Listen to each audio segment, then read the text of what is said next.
Just make a trip to Delaney's. Yeah.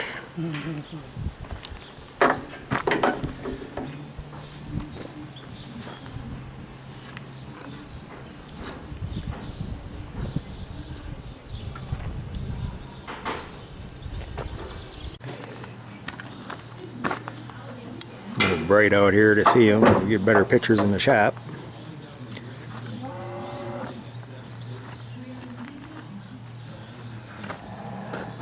One on the old style cast iron stand. Okay, we got 3 South Bend Lathes. They're all 10-inch lathes. The one is, this is the newest one actually. I haven't checked serial numbers yet, but they came, well, the sun's gonna screw that up. Came with a 3-jaw chuck and a 4-jaw.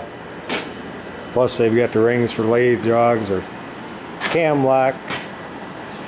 The tail stocks are screwed up on a couple of them. They've all got shields on. And as you can see, it's a cam lock chuck. But this one ended up having 2 keyways with the pins sheared off where that hole is. So we can zoom in on it. Where the hole is through there is where the pin is supposed to go into that hole to keep the keyway in your tailstock.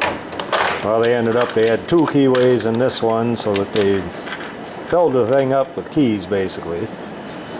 The other one was in right. It has a pin sticking out of the keyway which fits into the hole. Which actually, if you turn it around, they only go one way actually. The key is slightly offset. It goes that way. These little pieces laying down in here are what came out of the other keys and out of both tailstock rods and shafts. But on this one, I couldn't get the end off because something was against, well, you can see the messed up threads. Something was against the threads. And I thought originally when I looked inside, it looked like a broken off key for the tailstock.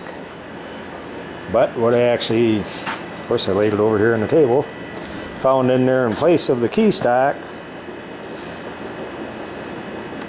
is a tool bit.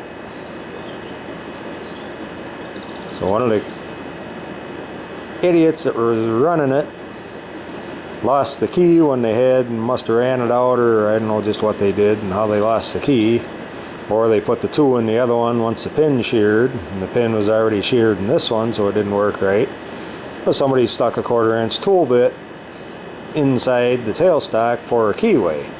Well, it moved back against the locking collar to install your tailstock in there, install your handle in with the screws on.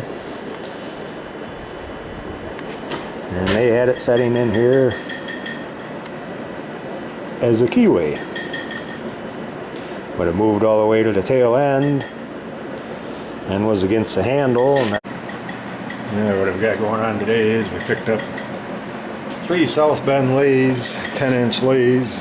Got them cheap enough that a hell of a deal, but they've been misused over the years, and a few things that somebody tried fixing didn't really do right. And, I'm just to show a friend doing some different ways here that on the tailstock on the one, this is what it should look like. It shows up that well in the camera here, but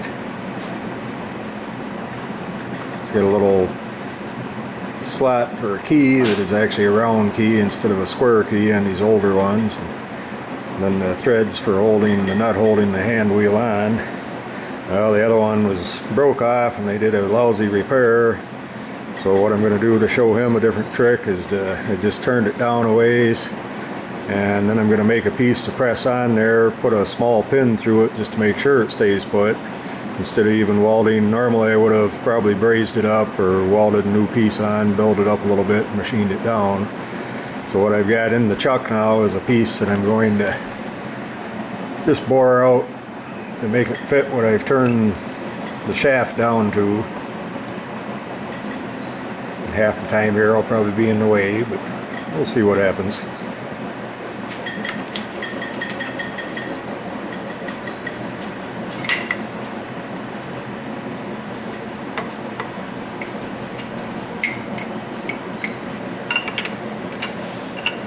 An old Hamilton 14-inch lathe. It does the trick.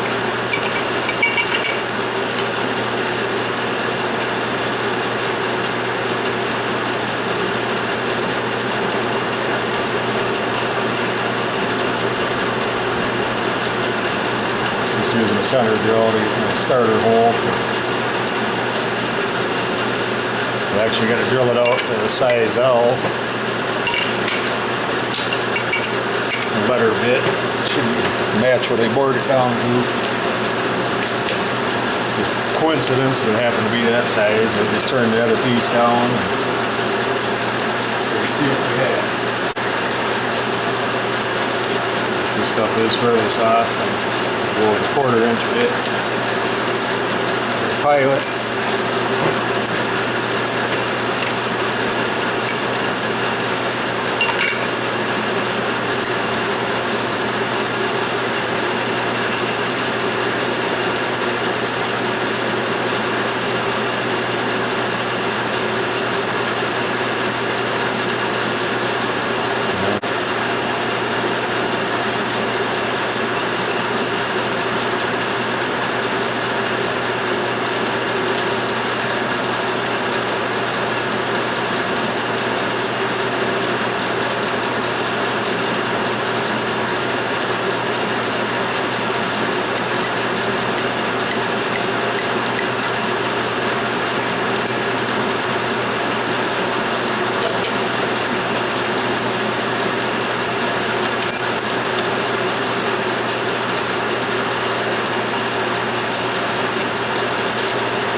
It'll give me a nice press fit on there. Check the hole in.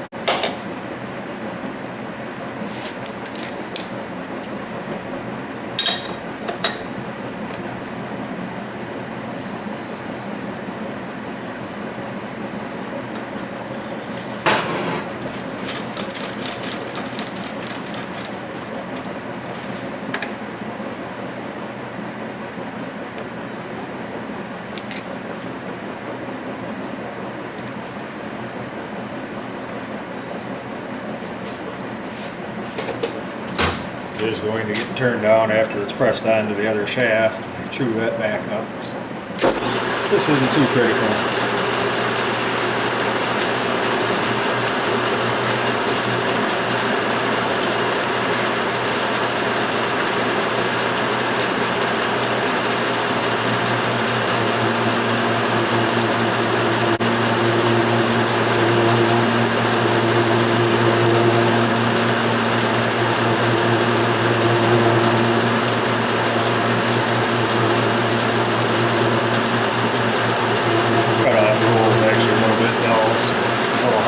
Out of it because of that.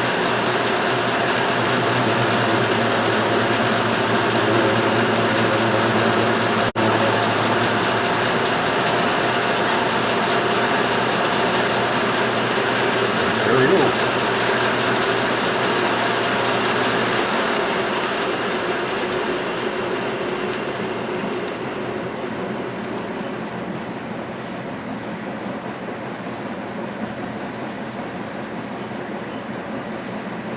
Noise you hear in the background, and if the camera's picking it up anyway, is the ceiling fan we've got over here.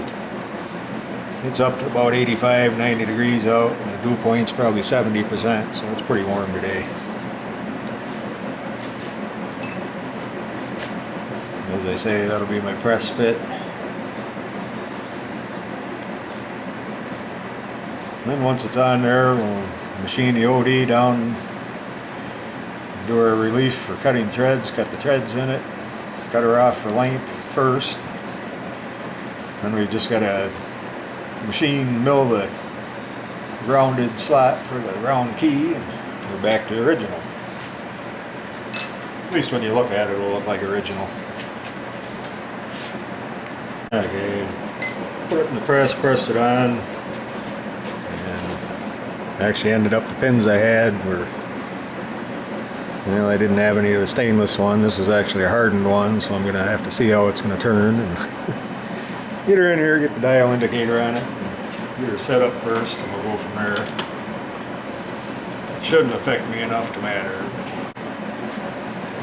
Okay, put it in the press, pressed it on, and actually ended up the pins I had were, well, I didn't have any of the stainless one. This is actually a hardened one, so I'm gonna have to see how it's gonna turn and get her in here, get the dial indicator on it, get her set up first, and we'll go from there. It shouldn't affect me enough to matter, but the way my day's been going, it probably will.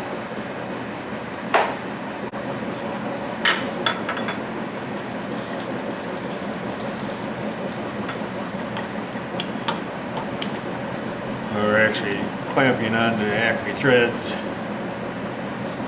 Moving it a little bit does help change that.